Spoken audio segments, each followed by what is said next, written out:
family have been in the building trade for 3 generations, and I spent a lot of my childhood on a building site and around men that have only ever been on building sites.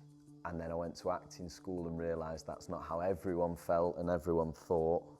I kind of guess I've always thought it was interesting, people's mentality on a building site and the toughness that comes with it, and the rules that come with it.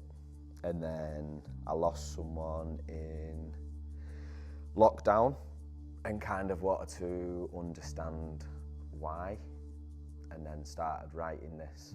RUM is the story of Danny, who comes into, he thinks he's just picking up the tools from a plastering job, but he finds that his friend has punched holes through the wall and he's got to cover it up. But he's also got to get to an event that's happening later that day that's causing him a lot of stress. Danny is a character that has lived in the building site and has lived by the rules and has loved living by those rules and has aspired to be the king, to do everything that he thinks is important.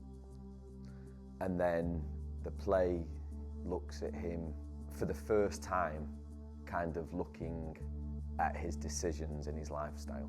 He's at a point in his life where everything is unravelling and he's trying everything he can to keep it together and stay in a kind of positive, everything's good, everything's funny, I'm just drinking, I'm just a lad kind of mindset. You know, I went to acting school, I've been part of this kind of industry for a while, and the best storytellers I've ever met have been on a building site. They're so funny and tell stories that can't be true. And yet they are, and they just leave you shocked. RUM is about RUM behaviour, I guess, acting larger than life, but acting without responsibility, acting like you don't care.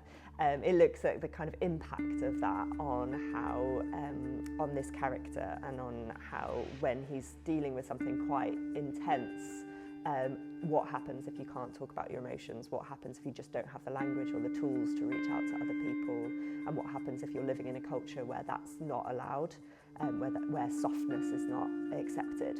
I think this is an important story right now because there's a lot of men's mental health stuff about, and I think it's very helpful.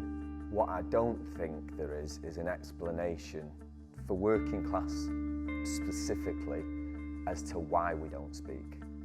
It's for people that might want to get an understanding of what it can be like inside the head of a man going through struggle in a working class background, toxic masculinity.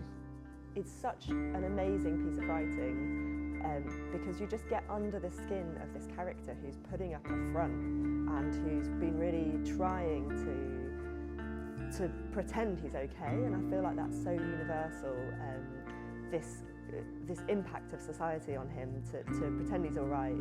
So for me, this play really appeals to me as a woman, and I think it also will appeal to people with loads of experience in the building trade, and people who love theatre, and people who love a great story, beautifully told. It's funny, it's moving, it's an insight into a world I didn't really know much about. It's told with such heart and compassion, but also such kind of complexity. I just think it's a gripping and beautiful story.